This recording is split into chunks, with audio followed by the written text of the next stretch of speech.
자, 이제 두 번째 단원, 은하와 우주. 오늘은 이 두 가지를 보려고 해요. 하나는 은하에 대한 것, 그리고 우리 은하를 이루는 천체에 대한 나머지 것을 이제 살펴보고 이 부분을 한번 정리를 해보도록 하겠습니다. 첫 번째는요, 은하에 대한 내용이요.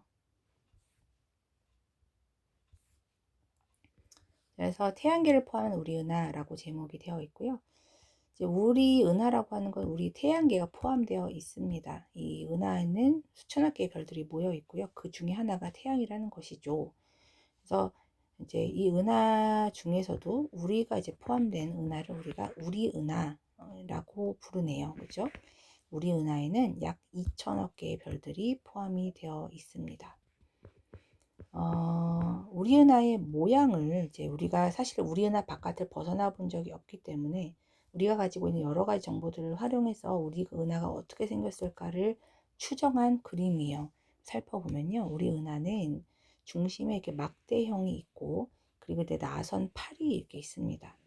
이걸 이제 우리가 막대 나선 은하라고 하고요.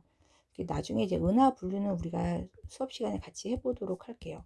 어쨌든 이걸 이제 막대 나선 은하의 모양이라고 부르고, 이것을 이제 만약에 옆에서 본다면 약간 안쪽에 둥글게 더 두꺼운, 바깥으로 갈수록 얇은 이런 형태를 우리가 원반 모양이라고 하죠. 그래서 원반형 모양을 하고 있다라고 하고 있습니다. 이렇게 해서 은하 전체의 지름을 우리가 따져보면요, 이것이 3만 파섹 정도에 해당하고요. 우리가 1파섹을 3.26 광년이라고 표현하기 때문에 이것을 3만 파섹을 만약 광년으로 표현하면 조금 더 익숙한 것이 되겠죠. 3만 곱하기 3.26을 해주면 약 10만 광년, 이거 좀 더 익숙하죠. 10만 광년이 우리 은하의 전체적인 지름이다 라고 보시면 되겠고요. 어쨌든 태양계가 이 안에 있기 때문에 태양계는 어디에 있느냐 라고 하면 은하 중심에서부터 8500파섹 떨어져 있는 곳에 위치하고요. 이것도 광년으로 바꿔주면 8500 곱하기 3.26, 여러분들 계산해 주면 약 3만 광년 정도 됩니다. 그러니까 전체가 10만 광년이고 절반은 5만 광년일 텐데, 그 중심에서부터 3만 광년 정도 떨어진 곳에 우리의 태양계가 있다라는 것이죠. 정리를 해보면요, 우리 은하는 막대 나선 은하입니다.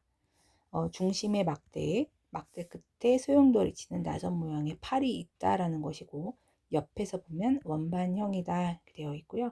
우리 은하의 지름은 3만 파섹, 그리고 태양계는 중심에서부터 8500 파섹 떨어져 있는 나선 팔에 존재합니다 라는 것을 먼저 아셔야 돼요. 자, 그러면 이제 우리는 우리 은하 바깥을 벗어날 수가 없기 때문에 너무 멀어서, 그럼 우리 은하를 볼 수는 없는 것인가? 이제 우리 은하를 볼 수 있는데 그게 바로 은하수입니다. 은하수라고 하는 것은요, 우리가 은하를 보는 거예요. 여기 우리 태양계가 있다, 여기 중심에서부터 우리가 여기 있다라고 치면 별이 굉장히 많죠. 그 중에서 태양계 여기 있습니다 라고 치면 우리가 만약에 이쪽을 볼 때는 별이 상대적으로 없어요. 그죠? 없는 것처럼 보일 거예요. 이쪽을 보면 별이 너무 많다라고 생각할 거예요. 그죠? 굉장히 많고, 뭐 성운이나 이런 것들보다 뿌옇기도 하고 그렇게 별이 많이 보이겠죠. 이쪽을 봤을 때 이걸 우리가 은하수를 본다라고 보는 거예요. 내가 본 하늘은 이렇게 둥근데 특정한 하늘의 한 부분이 너무 나에게 별이 많다. 여기가 바로 은하의 어떤 면을 보고 있다는 거죠. 여기도 마찬가지예요. 여기도 되게 많을 거예요. 이쪽을 봤다. 그러면 내 하늘에서, 그죠? 이쪽 부분이 유독 별이 많다라고 보일 거란 말이에요. 이게 은하수인 거죠. 그죠? 그래서 은하수는 우리가 지구에서 본 우리 은하의 일부를 보는 것이다. 그죠? 희뿌연 띠 모양으로 보이는 거죠.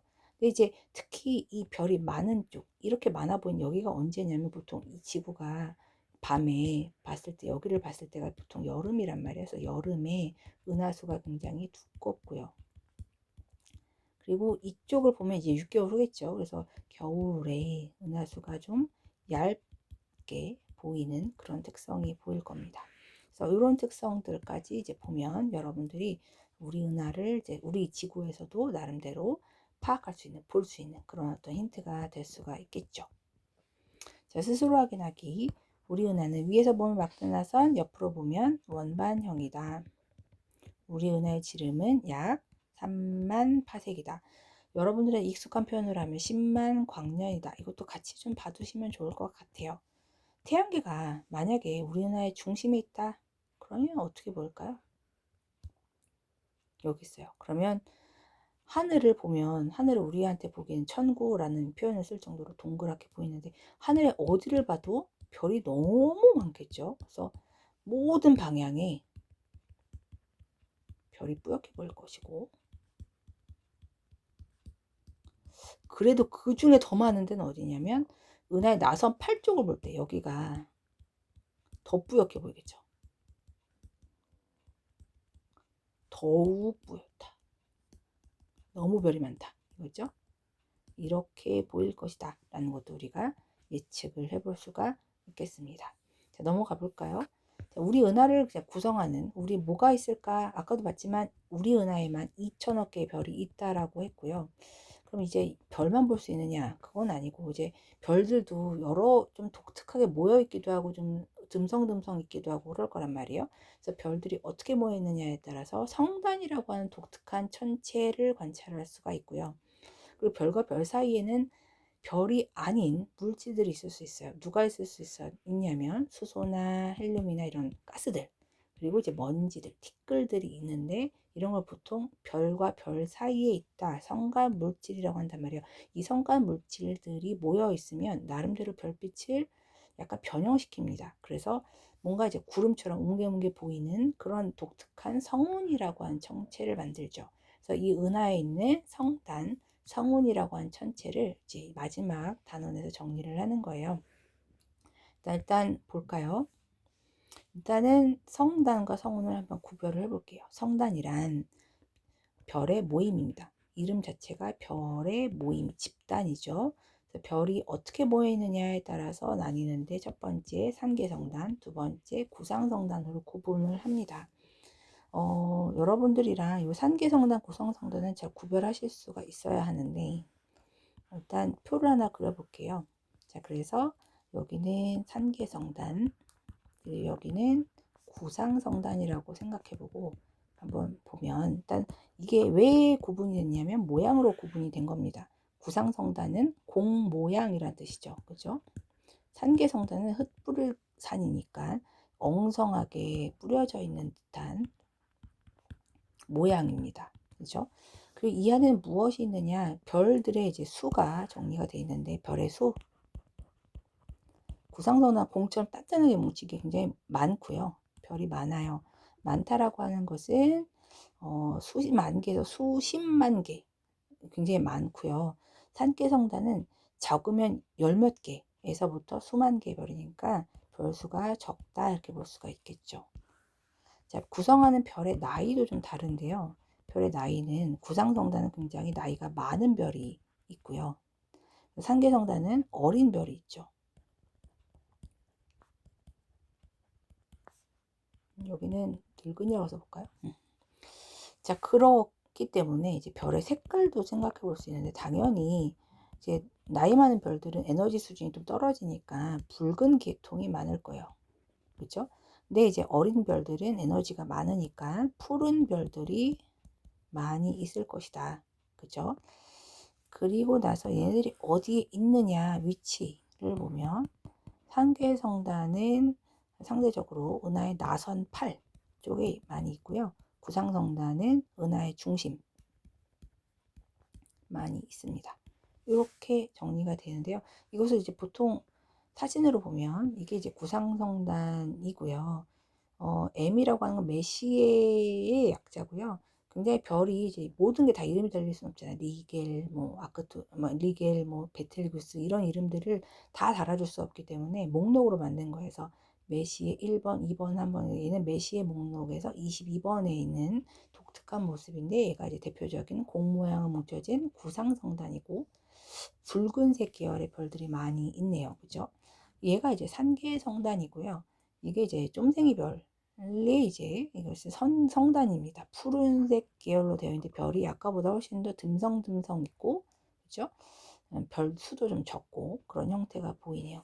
이것을 이제 외우는 방법은 우리가 이제 많이 활용하는 방법은 별의 나이로 봅니다. 별의 나이가 이제 늙은 별이 많은 이 구상성단의 경우에는 예, 노인이니까 노인이라고 짚죠. 그죠? 우리 인생에서 이제 노인들은 나이가 드신 분들은 어디에 많이 계시는 게 좋으냐면 도심, 그러니까 도시에 계시는 게 좋을 거예요. 왜냐하면 병원도 있고 시설도 편리하고 그죠? 그러니까 도시에 계시고 이렇게 모여 사셔야 합니다. 그죠? 모여서 서로 이제 도와주고 그렇게 사셔야겠죠? 근데 이제 좀 어린 별들은 어때요? 조금 더 서로 모이지도 않고 에너지도 많고 그죠? 그리고 이게 도시보다는 약간 신도시 이런 데 많이 있을 것이다. 그 보통 많이 외울 때 그렇게 쓰는 것 같아요. 그래서 이제 나선팔에 있고 별의 수도 많이 모이지 않아서 좀 적고 어쨌든 색깔은 에너지가 높으니까 푸른 이렇게 많이 외웁니다. 그래서 별들은 성단이 어떻게 구성되어 있느냐에 따라서 한계 성단과 구성 성단으로 구별이 되더라. 두 번째 성운입니다. 성운은 얘네들은 별은 아니고 성간물질이에요. 그죠? 성간물질인데 얘네들이 어떻게 되느냐 하면 방출성운과 반사성운이 있고요. 그리고 암흑성운이 있습니다. 일단 이 세 가지를 보시면 방출성운 이게 오리온 대성운인데요.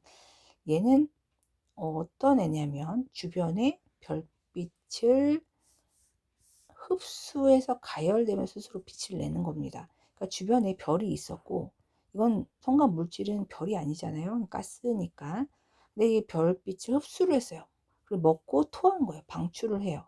그러면 에너지 수준이 훨씬 떨어지겠죠. 그러니까 붉은색 계열이 조금 더 에너지 수준이 낮은 붉은색 계열의 어떤 색깔이 보일 거예요. 그래서 붉은 형태의 성운들이 많이 보이고요. 대표적인 게 오리온 대부 성운입니다. 그죠? 오리온 초코파이 색깔은 빨강색이죠. 그죠? 그래서 오리온 대성운 이렇게 외우시면 좋겠죠. 반사성운은 그 특성 자체가 주변의 별빛을 자기가 흡수하지 않고 그대로 튕겨내기 때문에 그 별빛 그대로예요. 그러니까 푸른색의 높은 에너지를 갖고 있는 거죠. 그래서 파란색 계열이 많고요. 붉다.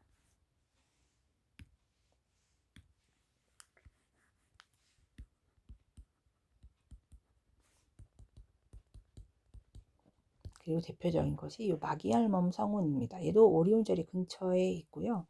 모양이 코가 있고 여기 이제 턱이 있는 마귀 할머니의 모습과 같은 모습이네요. 근데 가장 유명한 것은 이 암흑성운입니다. 암흑성운은 성간물질이 먼지와 티끌이 너무 많아서 주변 뒤에서 오는 별빛이 다 가려진 거죠. 차단된 거죠. 그래서 어둡게 보이는 그것을 이제 우리가 암흑성운이라고 하는데 대표적으로 말머리성운 얘도 오리온 자리 셋 다 사실 오리온 자리에 있죠. 그래서 여러분들에게는 그 프로그램으로 보여드린 것 같아요. 그래서 그렇게 있는 요 성운들이 세 가지가 있습니다. 각각을 여러분들이 구별하고 원리를 이해를 하셔야 합니다. 다 했기 때문에 마지막 정리를 해보도록 할게요. 스스로 확인하기. 별과 별 사이에 퍼져 있는 가스와 티끌을 뭐라고 하는가? 성간 물질이라고 했죠. 수십 개, 수만 개의 별들이 엉성하게 흩어져 있는 이것을 우리가 산계 성단이라고 했습니다. 그죠? 3번 은하수에 검은색 모양이 있단 말이에요. 이건 뭐냐? 별이 없을 리가 없는데. 그죠? 여기는 별이 많은 곳인데 왜 이렇게 별이 없어 보이냐? 이게 뭔가요? 이게 바로 암흑성운인 거죠. 별 뒤에 많은데 여기에 성간물질도 많아서 뒤에 별빛이 가려진 것이다 라고 보면 되겠죠. 암흑성운이 존재하기 때문에. 이렇게 설명하면 될 것 같네요. 그래서 여기까지가 여러분들의 시험범위고요. 요 뒤에 부분 팽창하는 우주는 통합과학에서 중요하고 여러분들이 꼭 알아야 되는 부분이기 때문에 시험 끝나고 진도를 계속 나가도록 하겠습니다. 수고하셨습니다.